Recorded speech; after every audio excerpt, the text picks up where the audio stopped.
Beleza, então. Deixa eu avisar a Vanessa que eu vou começar.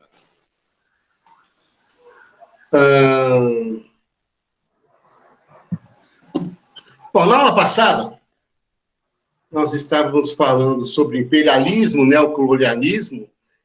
Vimos essa parte do imperialismo, do neocolonialismo na Europa. Eu quero trazer agora essa discussão para a gente aqui no Brasil. Eu vou mostrar para vocês 3 vídeos de uns 4 minutos cada um, que é do canal de uma professora chamada Lilian Schwartz. Ela é uma historiadora, tem vários livros, né? E é bem interessante a fala dela. Ela fala sobre darwinismo social, e depois vamos falar da teoria de branqueamento por uma política de governo que aconteceu aqui no Brasil. Então, são 3 videozinhos que eu vou passar para vocês na sequência. Tá? Vou desligar minha câmera agora e meu som também, e vamos começar. Miguel, desliga seu som também, Miguel, faz favor. Não dá... Isso, obrigado.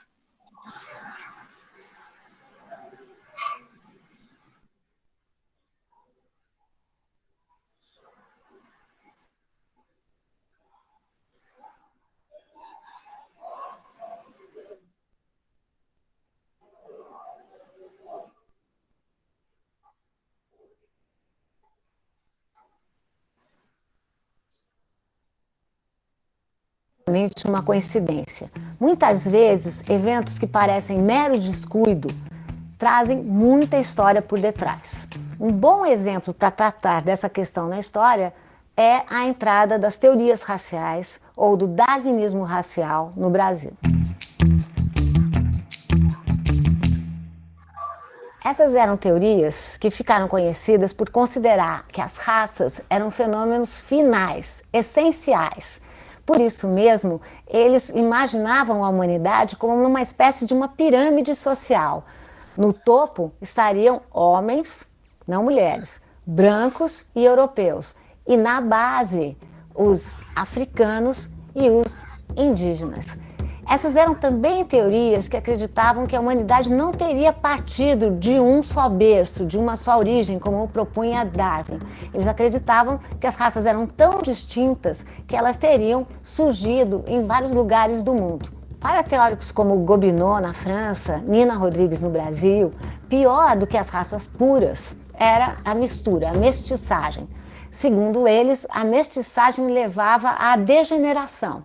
E essa degeneração poderia ser apreendida a partir de estigmas. O que eram os estigmas? Eram estigmas sociais e estigmas biológicos. Os estigmas sociais eram loucura, epilepsia, e os estigmas biológicos seriam testa alongada, nariz de rapina e cor amorenada. Vocês vejam que não há coincidência nessa relação do que seriam os tais dos estigmas. Essas eram, sobretudo, teorias da diferença, que se opunham, no contexto de finais do século XIX e começos do XX, às teorias do liberalismo, que pressupunham que a igualdade era geral e para todos. Para vocês entenderem o impacto dessas teorias, há um pensador italiano que produziu uma ciência chamada antropologia criminal, que pretendia, portanto, prender o criminoso a partir de estigmas antes mesmo que ele quisesse ou concebesse o tal do crime. Esses modelos gerariam igualmente uma espécie de política social considerada eugenia. Eugenia, o termo quer dizer boa raça, e eram políticas que evitavam o casamento entre brancos e negros e, por outro lado, estimulavam os casamentos entre brancos. A eugenia criou, por outro lado, uma espécie de teoria, né? Uma teoria não muito científica, mas uma teoria do branqueamento. Essa teoria ficou tão famosa que em 1911, João Batista Lacerda, que então atuava como diretor do Museu Nacional, é convidado como representante brasileiro para participar do Congresso Universal das Raças, que se realizou em Londres em 1911. João Batista Lacerda escreveu uma tese onde a ideia principal era que em um século, em 3 gerações, o Brasil seria branco. Para, de alguma maneira, confirmar a sua tese, ele incluiu uma pintura de um pintor de origem espanhola, mas que dava aula já na Academia de Belas Artes no Brasil, que se chama Brocós, que tem uma tela cujo nome é A Redenção de Cã.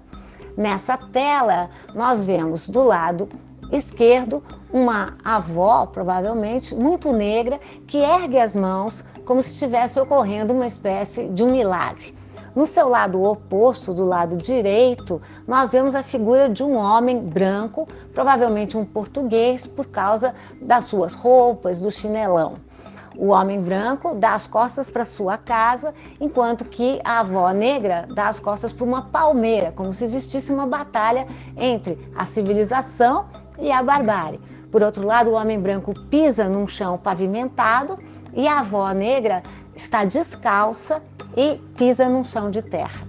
Ao centro, o que é mais chocante, nós vemos uma mãe com os seus traços de alguma maneira mais branqueados. Essa mãe tem seu dedo indicador apontando para a frente, como se ela mirasse o futuro, e no seu colo há um bebê branco, de olhos azuis e de cabelos quase que lisos, que segura uma laranja ao invés da maçã de Eva, numa referência à ideia de que ele estaria nos trópicos. Vejam que essa tela resumia as máximas de João Batista Lacerda. Em 3 gerações, o Brasil seria branco. E se você acha que essa tese do branqueamento está perdida no século passado ou em séculos passados, eu queria que você desse uma olhada aqui na propaganda veiculada pelo MEC, agora em junho de 2019. Teoricamente, temos a propaganda de uma instituição privada que poderia oferecer bolsas de 50% a 100% baseadas no Enem. Nós vemos uma moça negra, muito bonita, sorridente. A verdade mora, porém, nos detalhes. Uma das mãos dela é negra, a outra mão é branca. A mão negra aponta diretamente para a mão branca. Na mão branca, o que nós temos? Nós temos um diploma que representa o quê? Simboliza o quê? Uma pessoa que conseguiu terminar o ensino superior. Ora, o que diz essa propaganda? Que a pessoa entra negra numa faculdade de ensino superior e sai branca. Muitas vezes, estereótipos e preconceitos atuam de maneira pretensamente invisível. Isto é, mostram, mas também não mostram a sua realidade.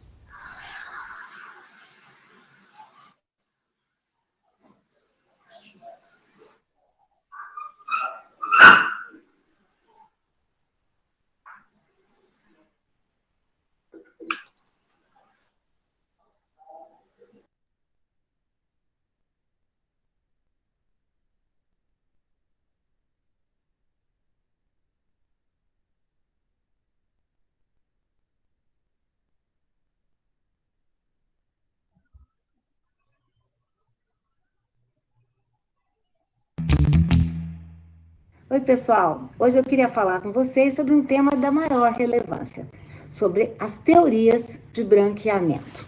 Em 1888, quando o Brasil abolia finalmente a escravidão no país, depois de países como Estados Unidos da América, Porto Rico e Cuba, entraram no país uma série de teorias que viraram grandes vogas. Eu estou me referindo às teorias do darwinismo racial, que supunham que entre brancos e negros existiriam diferenças ontológicas, mas também essas teorias do branqueamento.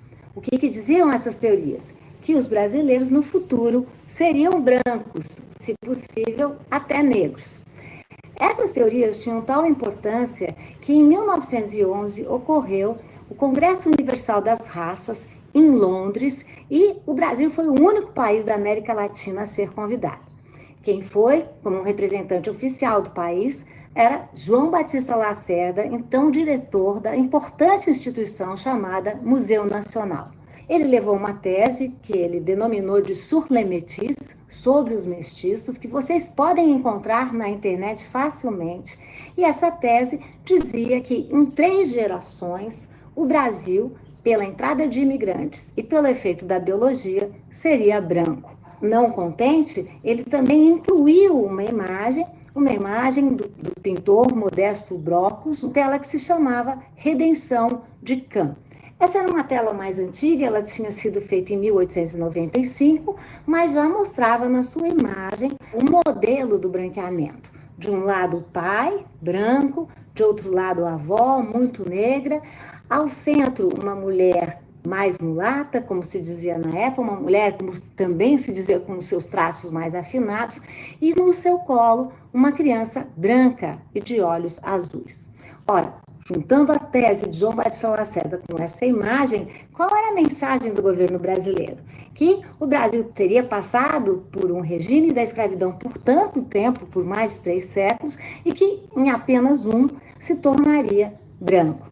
Nessa época, essas eram teorias científicas, propriamente ditas, teorias oficiais. É certo que o branqueamento não é mais uma teoria oficial no país, mas até hoje nós convivemos com expressões do tipo casou bem, que quer dizer casou mais branco. Também sabemos que muitas vezes jogadores de futebol, ao fazerem sucesso e ganhar muito dinheiro, tentam se definir como mais brancos. E também, nas fotografias, durante muito tempo, se branqueou a população negra brasileira. A história de Machado com a Caixa durou anos, tanto que a Caixa esteve presente até num dos seus últimos escritos, seu testamento. Virginia Bicudo, uma psicóloga negra que defendeu teses sobre o preconceito e o racismo, foi constantemente retratada nas fotografias como branca. Essas são questões fortes do nosso passado e também do nosso presente. É preciso que o Brasil não namore com esse modelo só europeu e é preciso que o Brasil aprenda cada vez mais a respeitar as suas muitas histórias, os seus muitos projetos de imaginação e a importância, a relevância que a população negra, que as populações africanas, porque foram muitas nações, tiveram e têm no nosso país. E vamos parar com essa mania besta de achar que nós somos todos europeus e muito brancos. Somos um país diferente, porque compostos hierarquicamente e com muita desigualdade por muitos grupos, muitas pessoas, muitas tribos, muitas nações, basicamente diferentes. Muito obrigada.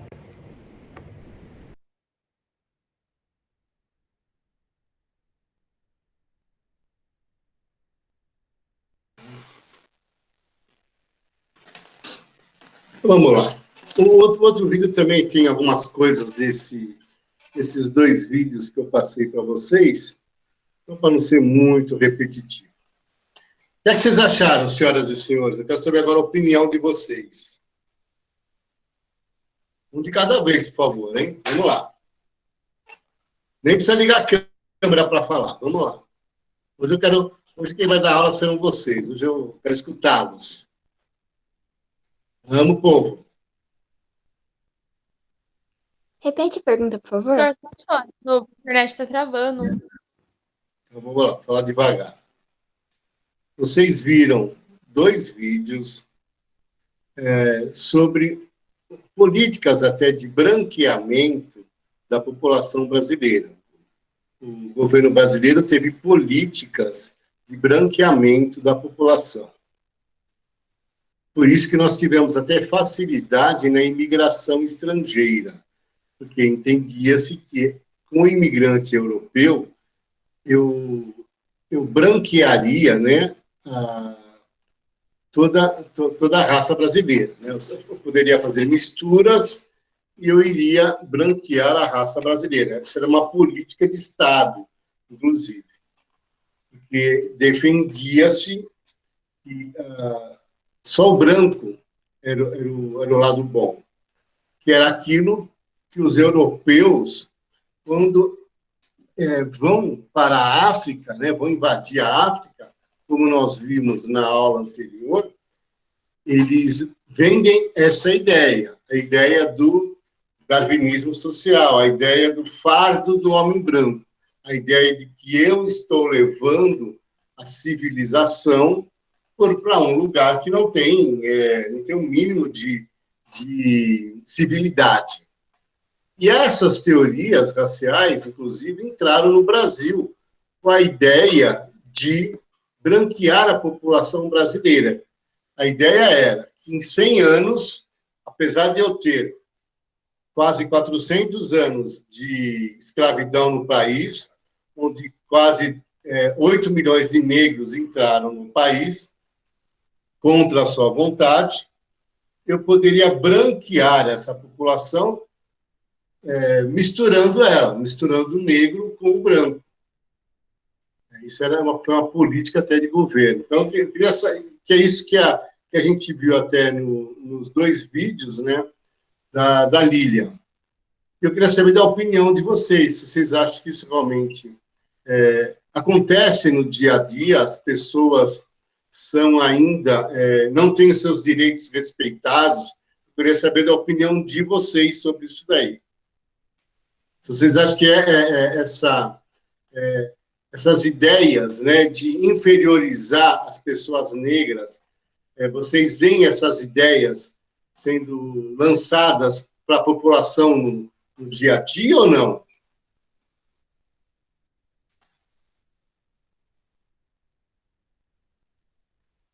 Entenderam, gente? Peraí, professor, repeti que travou a pergunta. Está difícil, mas vamos lá.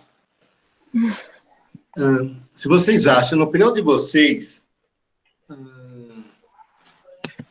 essa superioridade branca é mostrada para a população de forma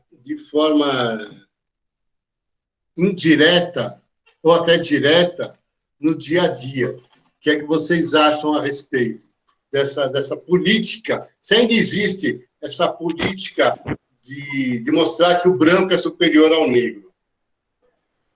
Eu acho que existe muito hoje em dia. Existe. Em vários lugares isso mostra bastante, né? Eu acho que é no mundo todo. Sim. Em Por isso que tava tendo diferentes... aquelas paralisações lá, não sei como se fala, lá nos Estados Unidos, do Black Live, não lembro como fala. Vidas negras importam. Isso. Ou seja, reparem no seguinte, quer ver? Ó? Pensem no cotidiano de vocês até. A Lilian, ela tem um vídeo dela, eu vou passar outro vídeo daqui a pouco, mesmo ele repetindo algumas coisas, eu acho interessante outras coisas que ela coloca, para a gente refletir. Ela fala o seguinte, no final do vídeo, vou dar um spoiler aqui. Sai da sua casa agora e vai no shopping center. Vai na praça de alimentação. Vê quem está comendo e quem está servindo a comida.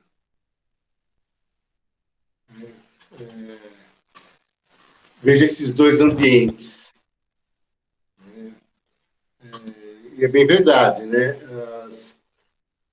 Normalmente, né, a sociedade, ela tem o costume de colocar para o negro algumas atividades braçais. Continua colocando. Vocês chegaram a ver, na última aula eu dei uma sugestão para vocês, de vocês verem o Roda Viva dessa última segunda-feira, na TV Cultura. Vocês viram ou não? Tiveram a oportunidade de assistir? Com a Djamila Ribeiro? Não. Não. Então, e a Djamila é uma negra, ela é uma filósofa, uma mestre em filosofia, inclusive, já lançou vários livros sobre racismo, etc. e tal, e ela colocou o seguinte, que por ela ter o cabelo todo cacheado, etc. e tal, quando ela estava na faculdade, ela passou por momentos assim até de constrangimento, né, de pessoas falando, o que você está fazendo aqui, né, que não está lavando roupa, ou seja, lugares que ela ia que perguntavam se ela era empregada da casa, né? Ou seja, a nossa sociedade ainda tem vamos dizer assim, esse racismo dentro de si, né? Só que é uma coisa meio velada aqui no Brasil, né? O brasileiro não se assume como racista, mas ele inferioriza a raça negra. Agora, que de poucos anos para cá, que nós estamos com políticas de inclusão dos negros na nossa sociedade. Que, por exemplo, as cotas que tem nas universidades, as cotas que agora as empresas estão tendo, né? A Magazine Luiza, inclusive, fez há um tempo atrás um programa de treinamento só para funcionários negros, e foi muito atacada por causa disso, né? Falando que muitas pessoas atacaram o Magazine Luiza, a dona Luiza Trajano, dona Luiza, falando que ela estava sendo racista. Não, ela não estava sendo racista. Ela estava dando oportunidade para pessoas que não tinham essa oportunidade. Né? E muitas vezes, quem é branco acha que o negro não tem que ter oportunidade. Eu vou ter que colocar o outro vídeo agora para vocês e eu já volto para a gente discutir mais um pouco a respeito disso. Eu quero que vocês prestem atenção nesse vídeo também, tá? Ele até vai repetir algumas das coisas do vídeo anterior, mas tem algumas informações umas mensagens bem interessantes.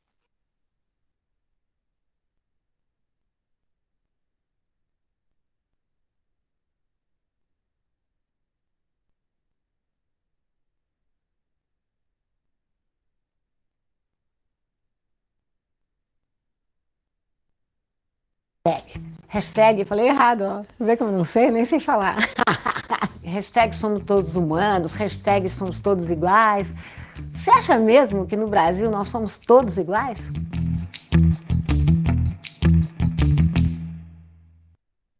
Este é um país que vai pra frente, de um povo unido de grande valor. É um país que canta. Bom, você acredita em democracia racial? Essa é uma história bem antiga no Brasil. Na verdade, começou logo depois da independência. Em 1838, o Instituto Histórico e Geográfico Brasileiro resolveu criar um concurso chamado Como Escrever a História do Brasil. Esse primeiro concurso foi vencido por um estrangeiro, o Vô Martius, que defendeu a tese que o Brasil era composto por 3 rios. Um rio bem caudaloso, que era o Rio Branco, um rio um pouquinho menor, que era um Rio Vermelho, e um rio ainda menor, que era um Rio Negro. Essa tese já mostrava o quê? Que o Brasil era uma mistura, mas uma mistura com hierarquia. Depois disso, em 1933, Gilberto Freire lança Casa Grande Senzala. Foi um sucesso. Em Casa Grande, o mesmo modelo da democracia racial. O Brasil seria uma espécie de harmonia, teriam povos em harmonia convivendo, povos indígenas, povos negros e povos brancos. Foi só em 1950, provocados pelo Gilberto Freire, que a Unesco criou um programa para mostrar que o Brasil era um exemplo de democracia racial. Não deu nada certo. Florestan Fernandes, pesquisando aqui em São Paulo, mostrou que, na verdade, o brasileiro tinha um tipo muito particular de racismo. E vamos combinar que não tem racismo bom. O brasileiro tinha preconceito de ter preconceito. E o que será que Florestan Fernandes, esse sociólogo, quis dizer com isso? Ele quis dizer que o brasileiro tinha preconceito, era racista, mas negava o tempo todo. Você que está me ouvindo, você que é racista, eu não sou. Isso criou uma noção de mestiçagem muito complicada no Brasil, na minha opinião. Porque nós pensamos mestiçagem como mistura, mas que tal a gente pensar em mestiçagem como mistura e separação também? Como é que a gente fica tendo sido o último país a abolir a escravidão no Ocidente? Dos 12 milhões de africanos e africanas que saíram do seu continente, forçadamente recebeu quase a metade esse país não pode imaginar um relacionamento apenas harmonioso entre brancos e negros. Havia uma desproporção imensa entre homens e mulheres aqui no Brasil, 70% de homens para 30% de mulheres, e isso criou uma cultura do estupro com os proprietários brancos estuprando as escravizadas e construindo uma cultura da força, muito diferente do que essa ladainha que prega a noção de um país harmonioso e de mistura racial. Então, é essa hora que você me pergunta, mas espera aí, Lili, não é verdade que só existe uma raça, a raça humana? Não vou negar, só existe uma raça humana. No entanto, a sociedade cria diferenças todos os dias e todos os momentos, que é o que nós chamamos de raça social. O que é raça social? Vou dar o exemplo do Brasil.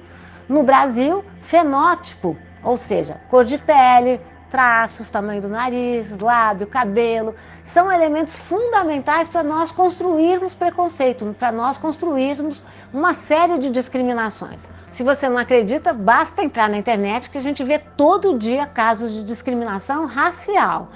Dá uma olhada no ambiente corporativo, nas universidades, nas escolas, nos restaurantes, nos shopping centers. Não vai ser muito difícil de achar uma série de casos. Se isso tudo não foi suficiente, eu te proponho agora um desafio. Sai da sua casa, escolhe um restaurante legal, ou então vai num shopping que você costuma frequentar. Repara bem quem é que está consumindo e quem é que está servindo. Se as pessoas estão juntas ou se as pessoas estão bem separadas. E aí, quando você voltar, você deixa aqui, por favor, nos comentários, se você de fato ainda acha que a gente vive numa democracia racial.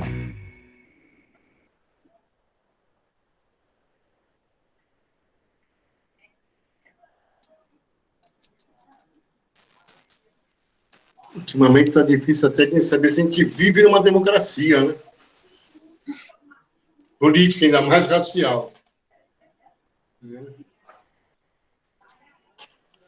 esse outro vídeo, gente, o que é que vocês acharam? Vocês acham que ele complementa os dois primeiros, né? Fala, dona Zaparoli. Eu concordo com ela, realmente.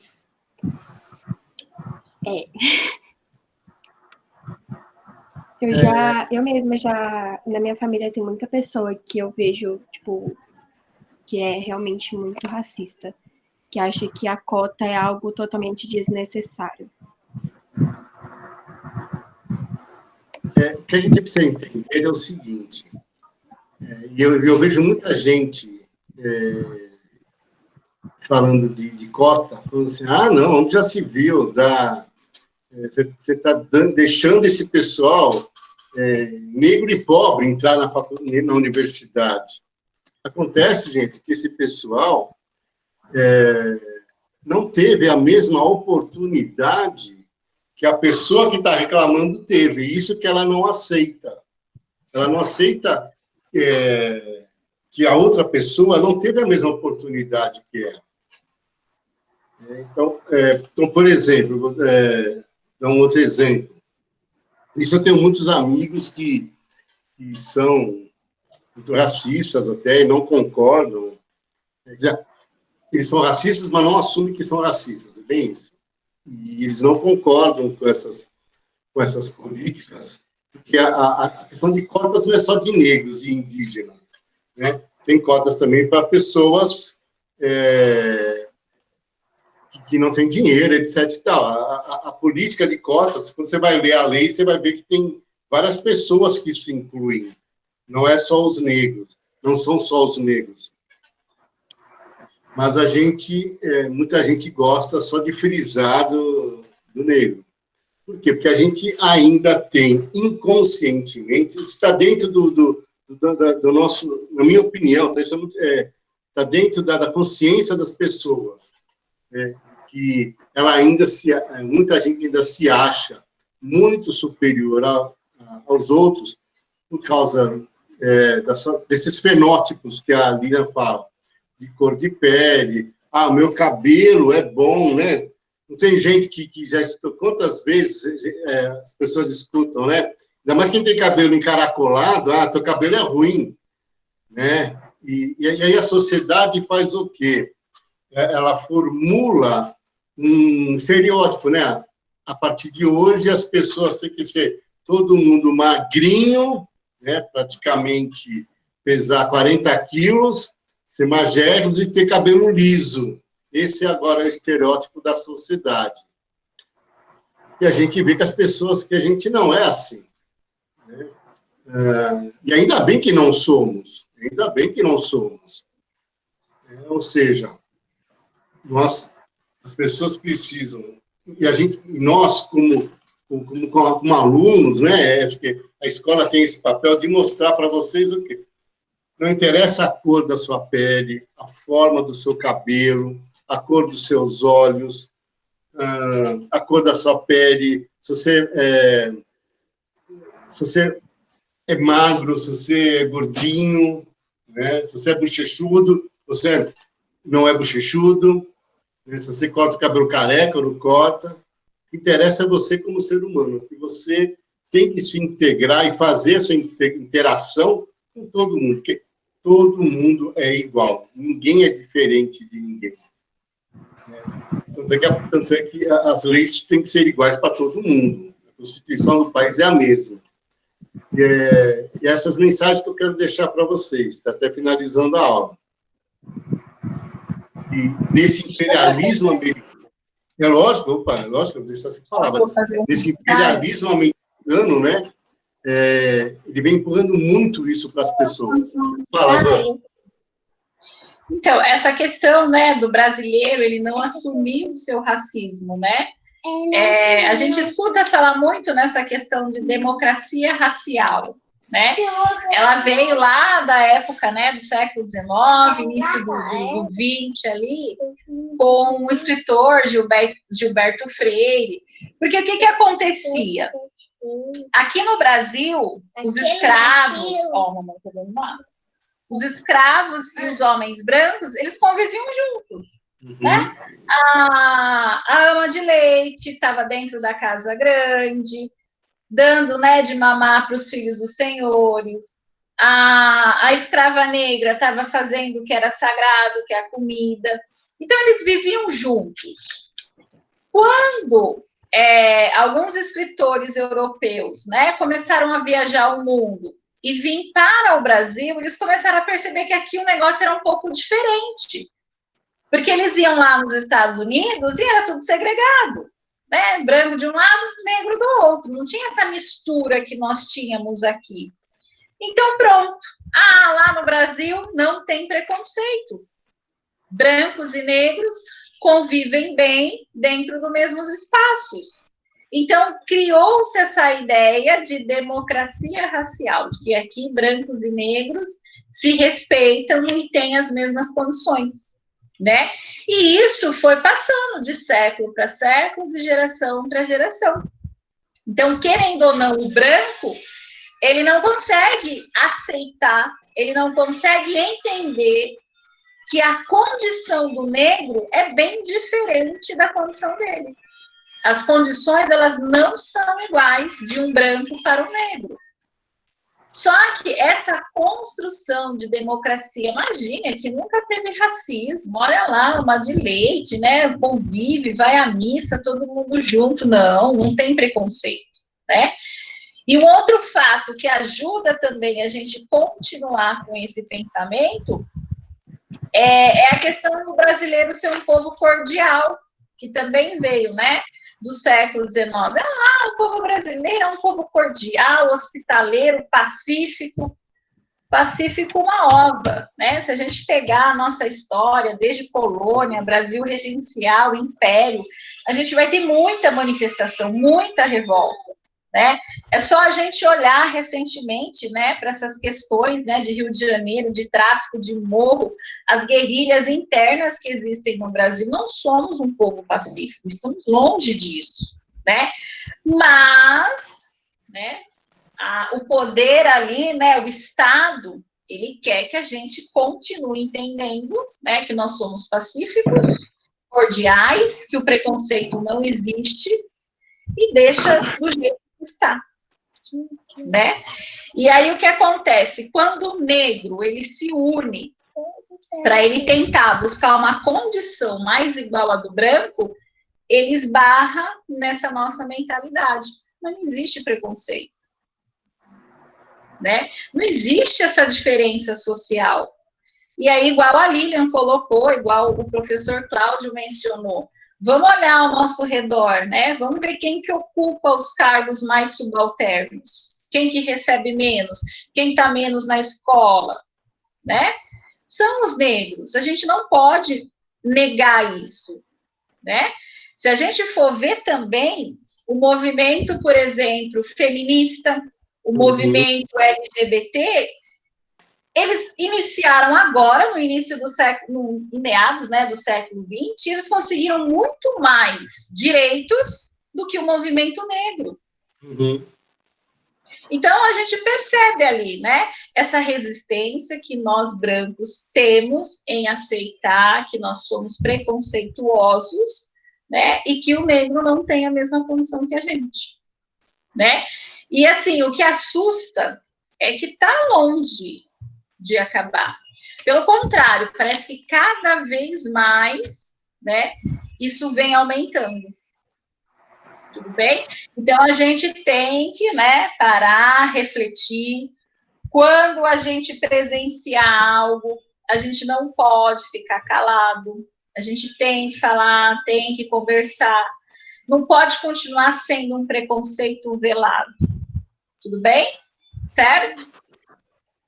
Os nossos alunos, né, que são poucos ainda negros, quando eles sofrem um tipo de preconceito, de racismo, brincadeirinha dos colegas, eles às vezes falam assim pra gente, eu não ligo que me chama de negão, não, eu não me ligo que chama isso e aquilo. Não, liga sim. É porque às vezes não quer criar um conflito, né? Mas no interior dele, ele liga, né? E a gente não pode deixar essas coisas passarem também. Não estou dizendo que é para ir lá, né, causar briga, mas não. Chega para um professor, né, para alguém, né, da sua confiança e fala, olha, presenciei isso, né, aconteceu dessa maneira, porque a gente não pode continuar aceitando o que é normal. Beleza? Exatamente isso. Esse romantismo que a Vanessa falou do século XX, né, de Gilberto Freire, é um livro chamado Casa Grande Senzala, né, onde ele fala de toda a miscigenação desse povo, essa mistura, né, e a coisa foi vendida como se isso fosse bonito, isso é normal, etc. Tal, então, sem problema nenhum. É que vem depois todas essas discussões dessas teorias, né? E a outra coisa também que aqui no Brasil a gente fez é usar exatamente essa questão do estereótipo e for dividindo, né? É o amarelo, é o branco, é o mulato, é o pardo, o mestiço, até chegar no negro. Então, isso foi uma forma que o Estado encontrou de minimizar a questão do preconceito, né? Então, quando você se autodeclara, não, mas eu não sou negro, eu sou pardo. Não, você é negro, né? Mas eu sou uma mulata. Não, você é negra. Branca você não é, amarela você não é, né? Mas no Brasil, né, para minimizar essa questão do preconceito, criou esse monte, né, de como que a gente pode colocar? Subcores, né? Subcores. Em nenhum outro lugar do mundo existe isso. É mulato, pardo, ou é amarelo, né, asiático, branco ou negro. E hoje também não pode mais falar negro, né? É preto. Politicamente correto é preto, né? Porque cai naquilo que a gente conversou na aula passada. De tudo que é negro, tá ligado a coisas negativas, né? Por exemplo, quando você fala assim, eu vou lá na padaria tomar um café preto. Aquele cafezinho preto, o cafezinho preto é bom, né? Então, tem que começar a mudar essa questão de termo. Eu sei que é forte falar, né? Olha, ele é preto, né? Porque a gente já acostumou com o negro. Mas se a gente parar e ver realmente o que está por trás, né, dessa palavra negro, é muita coisa inferior. É quadro negro, ovelha negra, magia negra, mercado negro, né? Então, tudo que é negro está ligado a coisa ruim. Né? Só coisas que te trazem para baixo, né? Exatamente, né? Então, não, vamos mudar para preto, tá? E aí, assim, um dia eu estava conversando com uma professora, que ela é negra, né? E ela pegou e falou assim, mas eu sinto quando alguém está falando para mim, preta, ai, você é preta, né? Ou quando a pessoa fala assim, ai, você é preta. Pelo tom da voz, né? Pela intenção, né? Então, a gente tem que começar a se policiar nisso. E outra coisa, a gente também não tem que mencionar a cor, né? Ah, eu vou descrever um aluno. Ah, é aquele aluno baixinho, gordinho, branquinho, negrinho, né? Tem nome, né? Olha, senta ali, é assim, né? Ok, pessoal? Todo mundo tem nome. Todo mundo, sem exceção. Por isso que eu falo para todo mundo, quando eu vou em algum restaurante, a primeira coisa que eu pergunto para o garçom é o nome dele, que eu detesto ver, independente do garçom ser branco, preto, azul, amarelo, eu acho que todo mundo tem que ser chamado pelo seu nome. Né? Ô, fulano, não é assim, não. Tá? É pelo nome. Certo, gente? Então, tá bom, depois desse complemento maravilhoso aí da Vanessa, vou parar aqui. Ai, Cláudio, e aquela obra do Khan também, né? A redenção do Khan ali. Maravilhosa, né? Como se tira a coisa do quadro, é impressionante. Exatamente. A gente acha que é só, né, um artigo de decoração ali, né? Ou a gente só enxerga aquilo que está por cima, né? Aquela questão do chão. Do chão é fantástico. Né? Eu nunca tinha olhado para o chão, para ser sincero, porque que o português estava, né, pisando ali numa espécie de cimento de concreto e os negros ainda pisando no chão, né, batido. Porque que de um lado tinha uma palmeira e lá dentro tinha a roupa mostrando a civilização. Nossa, é fantástico. Você está agradecendo, a impressão que ela fala, o negro está agradecendo a Deus, né, porque está voltado para o céu, né, agradecendo, né? Vai lá. Agradecendo a Deus pela filha ter encontrado aquele português, homem branco, eu, que vai trazer a civilidade, inclusive, para os meus descendentes, né? Olha que bom, etc. E tal. É bem isso mesmo. Ó, gente, sugestões de leituras para vocês. O Cortiço, tá? É um livro que fala no começo do século, final do século XIX, começo do século XX, né? Cortiço é Aloysio Azevedo, se não me engano, né? E ele fala sobre os personagens, você vê as diferenças, né, dos personagens, vivendo no cortiço, quem está fora, do preto, etc. E tal. Então, temos, na nossa literatura, a gente tem bastante. E quem quiser, né, ler o Casagrande Senzala, só me falar, eu tenho ele aqui em casa, já li ele, peço para vocês 500 folhas para vocês se deliciarem com essa visão do Gilberto Freire aí. Tá bom, gente? Vou parar a gravação aqui agora e vamos começar com a nossa aula de geografia. Eu sempre interrompo.